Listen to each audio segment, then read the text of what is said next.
Q106.5 with Country Music News. Straight from Nashville. Uh-oh. Blake Shelton and Gwen Stefani are fighting. Oh, no.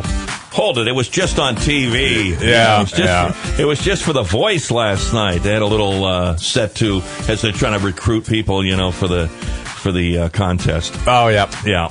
And by the way, Gwen Stefani was on the Today Show and was asked, do you think Blake would make a good father? And she said, we don't have any kids together, but I got 3 kids with my ex, and he is a good father already. Well, he's a big kid. Yeah. True. He's been helping out a lot. She said, I get to the point where I'm like, you got to get home. I need help. And he is right there. Yeah.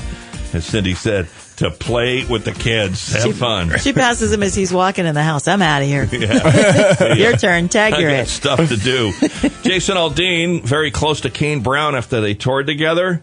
So it makes sense that Jason and his wife, Brittany, should be the ones to host the baby shower for Kane Brown. Oh, nice. And Caitlin's first child on the way. Baby girl coming this fall. At the baby shower, they revealed her name. Kingsley will be their daughter's name. Oh, nice. Starts with a K. Yeah. No coincidence. Yeah. So, because both Kane Brown and Caitlin Brown are KB, the baby will be known as KB3.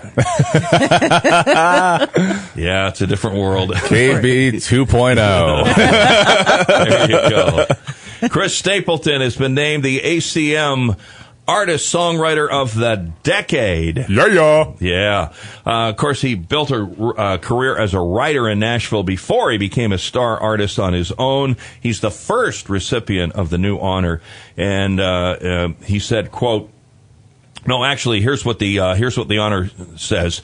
An artist who has commercially released material written in whole or in part by the artist, a songwriter whose creative works and performance have impacted country music over the decade.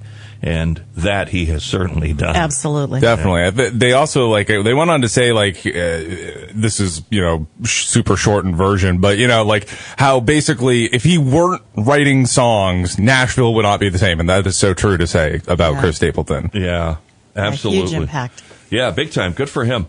Sam Hunt spoke to E.T. Canada. Oh, yes. And said, quote, here's why he has been disappeared. I got to a point where I really didn't feel like I was smelling the roses because it was happening so fast, so I stepped back and kind of digested it all.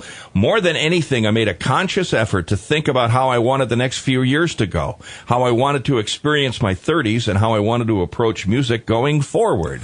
Yeah, I watched that whole interview with E.T. Cool. Canada. It's about 9 minutes long. Yeah. It's very well done. And I'm watching this, and Sam's just so sincere and so heartfelt throughout the thing. I'm like, man, I take back all the times I was on the radio being like, Sam Hunt, where's new music, bro? Well, as Cindy and I said earlier, Paul, it's kind of like if it works, good for him. Yeah. Yeah, but If it's a gamble. Yeah, it is a gamble. If you blow your career because of that, Yeah. Yeah. and I don't think he will. No, people are wanting more 5 years later. Yeah. So, yeah. There you go. Well, he said the single Sinning With You later this year, and that album that he promised that should be out right around now next year. Yeah, he says he's going to turn in his final work tapes around the first of the year. So after that, it goes to mixing, mastering, all that, yada, yada, yada. Right. And they mix everything about 800 times. Yeah, exactly. And then use take 2.